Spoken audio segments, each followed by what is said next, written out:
Max Gorlin, Melbourne Football Club. You're listening to the Coaches Panel. This is Nat Fyfe from the Fremantle Footy Club. Trent Cotchin from the Richmond Footy Club. Scott Pendlebury from the Collingwood Football Club. You're listening to the Coaches Panel. Patrick Cooch from the Carlton Footy Club. It's Rory Sloane here from the Adelaide Crows. This is Tom Mitchell. You're listening to the Coaches Panel. Hey friends, you got MJ from the Coaches Panel. I hope you're well, and I hope you are enjoying this series from 2023, the 50 most relevant, looking at who I think are the players that we must have a conversation about for SuperCoach, DreamTeam, and AFL Fantasy. Midway through the teens today, number 16 is Connor Rozee. Joining me on this episode, he's the lone Port Adelaide fan of the Coaches Panel, but that's not the reason he's on. He's genuinely on because I love his takes on a bunch of different things. Keen to hear what he has to say about Connor. Louis is back. Hello, mate. How are you? I'm good, thanks, mate. And thanks for getting me on, especially for one of my boys, Connor Rozee. Super excited to talk about this guy and someone who really sort of made his mark on the competition last year, despite a bit of a slow start. So I don't think anybody after round 4 would have expected us to be talking about Connor Rozee this year. No, 100% not. And even in some draft leagues, he was getting thrown back into the player pool. Man, that came back to burn you, didn't it? A top score last year of 144 in AFL Fantasy and Dream Team against his crosstown rivals, the Adelaide Crows. That's also a career high score. While in that same game, not just seasonal high, but career high SuperCoach scores too, a 162. He retains his mid-forward eligibility for us, which is really important. There was a thought amongst the community that maybe that big kind of 2/3 run of the season as a midfielder heavily might be enough to lose forward status, not under the eyes, though, of champion data. His average of 88.1 in fantasy and Dream Team means he's set at a price point of $300 shy in Dream Team of $800K, while he's $780,000 in AFL Fantasy. An average of 93.3 in SuperCoach means if you want to buy him this year, it'll set you back at a price point of $513,800. And Louis, you've already alluded to it, but that first month of the season, not just for Connor, he was very indicative of what was happening with his entire Port Adelaide side, to be fair. Nothing worked. Nothing was going the way they'd hoped or planned. And then crazily enough, by the end of the year, he picks up 14 Brownlow medals, wins the club B&F, and even gets himself in the 22 of the All-Australian squad. It was a remarkable turnaround after such a slow start as a deep forward 50 option. For sure, mate. And 14 Brownlow medals, that would be some effort. I'll tell you what. Votes. He started no pressure, Connor. That's no what pressure Kane at all. Corns is expecting of him, mate. 14 Brownlow medals. Well, I don't see no Sam Walsh in this 50 most relevant this year, so he's got that one up on him, doesn't he? No, but it was a slow start to the season for Connor. He was camped up forward. And look, some of these scores, 21, 48, 54, 55. Dream Team and fantasy. It's no wonder coaches were turning up their toes at him and throwing him back in the pool. And to some extent, I think the coaches at Port Adelaide were as well, which is why it was sort of a bit of a blessing in disguise, because round 5 versus Carlton, after half time when Port were down, we saw that the coaches tried to shuffle the decks and try something different. And Connor Rozee was thrown into that midfield. And that was the first ton that we saw for the year from him with a 113. And didn't he take off from there? And that's why we're talking about him today, because this guy, once given the opportunity, was able to show not only fantasy coaches, but the competition that he is a genuine midfielder. And when given the opportunity, he's got what it takes. He certainly does. Across the season, he averaged 88 in Dream Team and fantasy. It puts him by average anyways, the 6th highest ranked forward. 9 tons across the season, including a 125 and a 144, which he got in the final round of the year. 9 scores under 80, but 4 of them came in that opening month under that really challenging role that Louis alluded to. SuperCoach, 93.3 was his average across the year with 9 tons. And his 3 120 plus scores were just monsters, by the way. 153, 154, and 162. Like in Fantasy and Dream Team, he did have 9 scores under 80, but again, 4 of them were pre-roll change, which was almost out of necessity. No Ollie Wines in that Carlton game. Midfielder looking absolutely disheveled. Let's throw him in. But the overall season doesn't tell the story. Let's break it down from round 5 when that role change hit. 97.7 in fantasy and dream team, 102.6 in SuperCoach. As a reference point, that 18-week average, if you want to contrast that to the current forwards we have, that would put him by average ranked third in dream team and fantasy and second in SuperCoach. Good thing is the data trend keeps getting stronger in the final 11 games of the year. So once the bye hits, a 101.5 average in fantasy and dream team and 106.8 in SuperCoach. And in the final 7 matches of the year, a 110 average in fantasy and dream team and 112 in SuperCoach. It's numbers like this, Louis, that make people just go, I'm just going to pick him because he's value. He's as good as every other forward in this line. And maybe I'm just overthinking it. That really is the popular conversation coming out from the fantasy community so far this year. Yeah, you're right, MJ. And he's one of those few players in the competition this year where you can really just point to baked in value. So we know that next year he's not going to be camped up deep forward. We think, in fact, we're fairly confident that he's going to be a main rotation in this midfield group at Port Adelaide. And there's a big reason for that because they don't actually have a lot of depth in that position. And that's why he was thrown in there in the first place. So, we're only looking at about 6 players, one of which came in this year through the trade period. So we're looking at Butters, Wines, Jason Horne-Francis, Drew, Boak, and then Rozee as that 6th one. And what Rozee presents in that group, maybe aside from Butters, is that he just brings the energy to the midfield group. He's not that big ball. He's always on his toes. He's getting those handballs out to use his disposal to move it forward, and then he's pushing forward as well. And he is hitting the scoreboard. I wouldn't call him that forward ball like a Dusty or something, but geez, he could go close. He is that sort of new hybrid mid forward where he can damage you in the guts and then push forward and really hurt you on the scoreboard too, which is why we're so excited about him. Yeah, it certainly is. And why, when you look at the ownership right now across the format, again, before I tell you what it is, the ownership should never be a defining factor of picking someone. It's an informing factor around it. And that's why we bring it up. It's not, everyone's on him, go get him, or no one's on him, go pick him. It's not the point. It just helps understand information. But right now, 36% of super coaches, 42% of AFL fantasy, and 41% of Dream Team coaches are all picking him for that reason, Louis. They see what he did in the back 7, 11, 18 games of the year. They see his price point and go, I've got a minimum of 10 points per game of value built into this guy, I suppose. As the Port supporter of the podcast, you've mentioned that midfield mix. Historically, it's Wines that gets the tag. And again, it's not super popular across there. Does Connor get the tag, if anyone, out of this Port Adelaide midfield group? Look, I think this year coaches will have taken notice of what Rozee was able to do last year. He was a massive barometer for Port. And look, he won the best and fairest.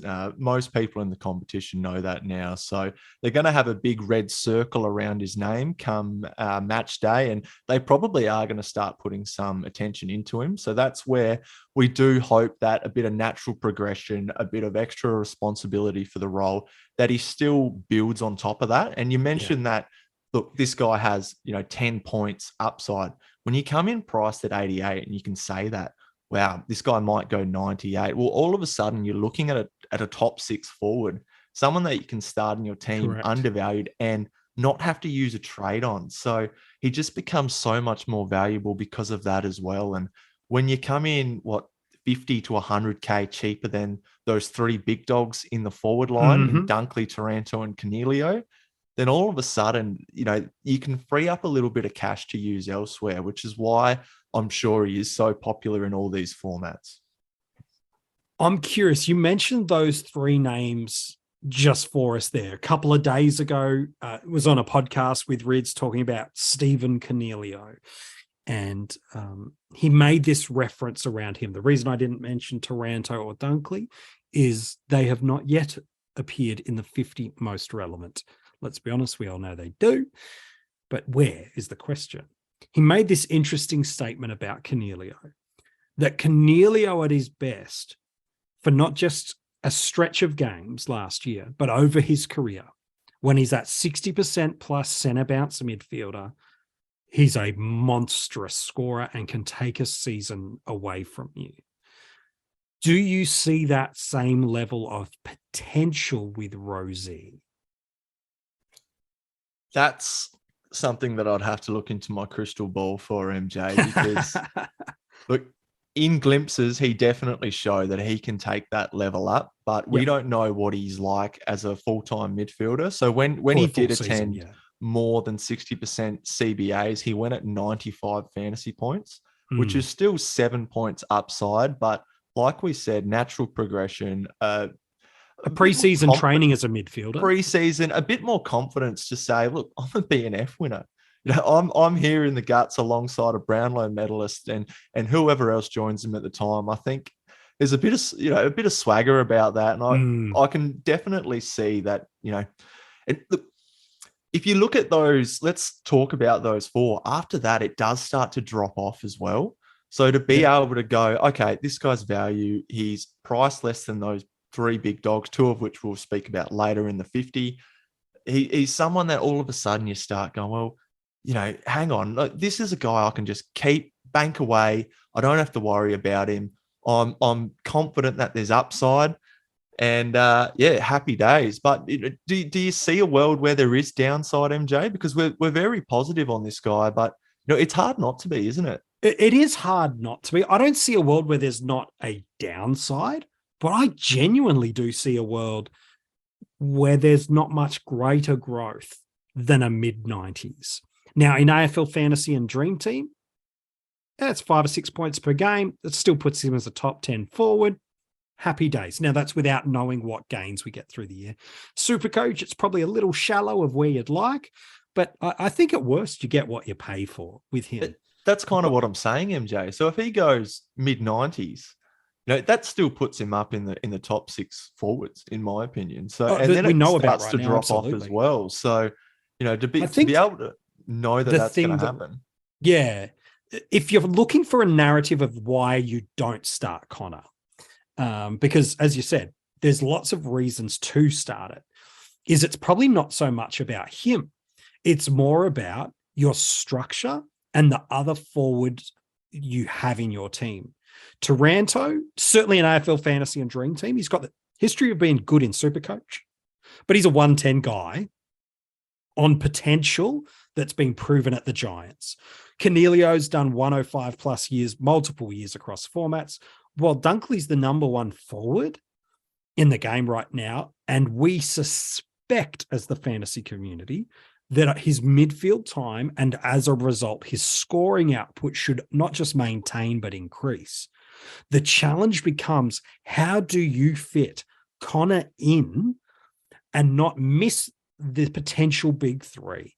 Do you see how that midfield mix, while not super broad compared to others, how that sits in for him? What are you doing at F4 and F5? I know a lot of people are very keen on Toby McLean at F4 and then running a couple of cows at 5 and 6.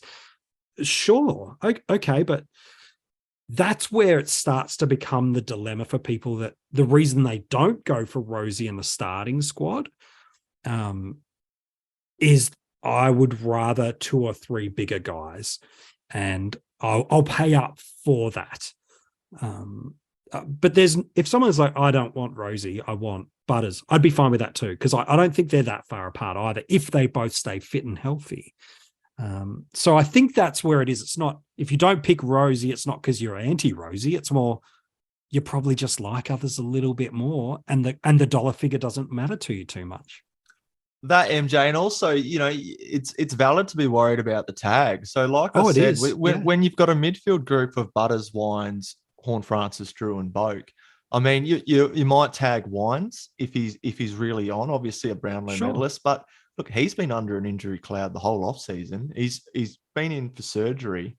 I think it was just pre-Christmas, but working back into it, there was an article on the AFL website Butter's probably not ready to be tagged. We just haven't seen it yet. He's another breakout candidate potentially.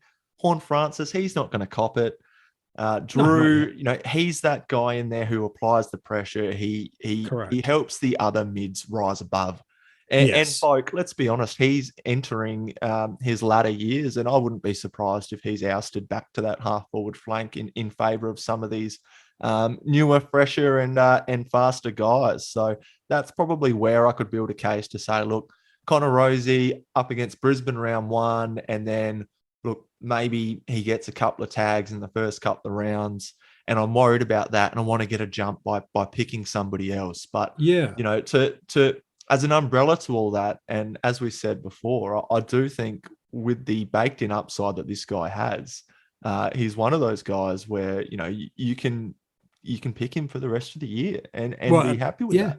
Yeah, I think you definitely can. So often in the fantasy community, we pick and choose stats that fit our narrative. So we look at Connor and go from round 5, he was a premium. He absolutely was. But he did what he did in the first 4 weeks. And the reason he was forward was because historically he's shown he's a classy, crafty, smart user of the ball inside forward 50. And even when you go through the centre bounce attendances for Port Adelaide from last year, even when he goes on the tear of these big movements into the into the midfield and less time, he is still spending significant amount of times not attending a centre bounce. From round 5 onwards for Connor Rozee, there is, I think, 3 games that he attends 70% centre bounces or more. Now, he's still scoring well in these, but he's still forward a lot. There's multiple games where he's in the 50s, even in the round 22 clash against Essendon, 46% CBAs. Now, he's scoring in these, but to think that he's going to be a 75% centre bounce midfielder, I just don't see that. Not because he can't, but because I don't think Port want to lose that weapon up forward. Yes, they've got Fantasia. Yes, they've got Junior Rioli. Yes, they've got some really talented tools. But when you've got a potential game breaker that you want to get inside forward 50, man, you still got to find a way to use that lever as well. So for me, I see the value of Rozee. For me, I see the picture that the story of the year is there's some hot moments and some moments we all wish we forget. I'm with you. I think if a tag's coming anywhere to Port Adelaide, it's coming to Connor. And I'm fascinated to see how he handles that. And that's where those, sorry to cut you off, MJ, but that's where those acquisitions in Willie Rioli and Evans, Fantasia coming back potentially, that's where it might help him as well, because all of a sudden you've got this dangerous small forward line where Rozee might be able to float in and cop that second, third, fourth small defender. And correct. Let's be honest, if he does get that, he might run rings around them and get those extra points up forward. But this is a guy, when you go through the stat line, he really does fill every stat line. And look, on the disposals, tick, marks, he's always running off for marks, trying to get that outside ball. He hits the scoreboard. And then even though he's a little bit of a slight guy, he's definitely growing into his body now. You look at some of these tackle counts, 8, 6, 7, 7, 6, 5.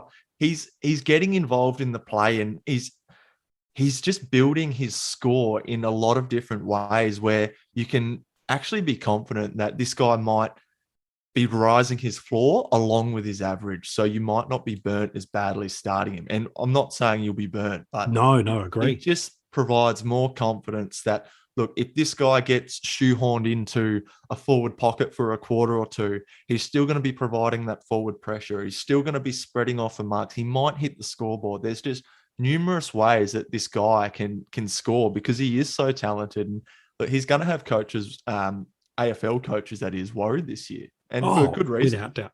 Absolutely with good reason. As you've heard us process through this podcast, the reasons to start Rozee, there's plenty. The reasons to miss him are not actually anything to do with Connor. It's more to do with how you balance and structure out the rest of your side. And remember, just because you don't start him doesn't mean you can't trade into him. And not like, oh, wait till after the bye. 2 or 3 weeks, 1 or 2 weeks. If you're like, oh, man, I overthought this. I overanalyzed this. Oh, my other guy around that mid-price range in the high 80s, early 90s is dying. Adjust, react. You've got so many trades in limited trades, let alone in AFL fantasy, where you're using a lot of correctional trades over the first 2 to 3 weeks. If you see something, adjust it. Absolutely do that. Don't make it worse by being stubborn and proud. So whether you start him, whether you choose to build against him, but try to find a way into him during the year, he's a fascinating player to look and see what happens. Drafts, Louis, interest me too. He's an F1, no doubt. I'm interested on your take. Rids made this comment the other day on the Stephen Cornelio podcast, where he was using a bit of hyperbole, but he's making a point. You could be a case for Dunkley, Cornelio, and Taranto to all be amongst the first players picked on draft day. Such is their capacity to be the clearance supreme in their line, let alone the capacity to be maybe even one of the best performers in the game. He won't get drafted before those 3. Where do you start to see him getting picked on draft day, knowing that he will be an F1 no matter what? I think he's straight on the turn, MJ. So a lot of coaches will either favour a Dunkley, Taranto, Cogs if they're going to select them in the first round, or an abundance of midfielders, right? But I think if somebody can use their first pick on a midfielder, for example, Dunkley, Cornelio potentially gone, and a Taranto maybe, then straight on that turn, I think Rozee will be gone. So second round early second is where I've got him, I think. Yeah, I can definitely see coaches going for the early second in AFL Fantasy and Dream Team, and even SuperCoach to some extent. What'll be fascinating to me to see him and watch as people start to do their drafts is how desperate are they to secure an F1, like a big F1 of one of the likely Super 5? Or are they happy to take a little bit of a skimp and cop, say, a Goulden as a player we've talked about in the 50 and get him in the 3rd round, but lock in some bigger mids that might slide a little more than previous years? I don't think either are wrong strategies. I'm just fascinated to see how it starts to happen, because once you do your draft, that really helps you realize if your ranks were helpful or not. Hey, Louis, you've been a superstar on this podcast. Thank you for your work, my friend. Thank you very much, MJ. If you want to go and check out the article on Connor or any of the other players we've revealed so far, the good news is coachespanel.tv is the place where you can go and check it all out. If you're loving the podcast, make sure you're followed, got the notifications on, so that as soon as we drop the podcast live to your device, you get notified. And leave a 5-star rating and review if you are loving this podcast series. It's one of the ways others that are looking for fantasy footy content on your podcast platforms can help find the Coaches Panel. In a minute, I'll give you a quick clue about who's at number 15. But if you are loving this series from the Coaches Panel and what you're getting so far in our articles, podcasts, and a bunch of other stuff, we'd appreciate if you jump on and become part of our Patreon supporter group for a couple of bucks a month. It helps cover some of the costs we have, helps us be able to do what we do, and we'll kick you some exclusive content as well as some hidden group access to some things, depending on the tier you jump in. For a few bucks a month, you can make a big difference and get some extra content from us. So number 15 in the 50 most relevant. Oh, here's an interesting one. Here's what I'll say. He changed clubs in the off-season. And I don't think many people are talking about him. And they should be. But then when you look at the ownership across some formats, it's obvious that maybe everybody is just assuming that this is an obvious pick. Who are we talking about? You'll find out tomorrow on the 50 Most Relevant.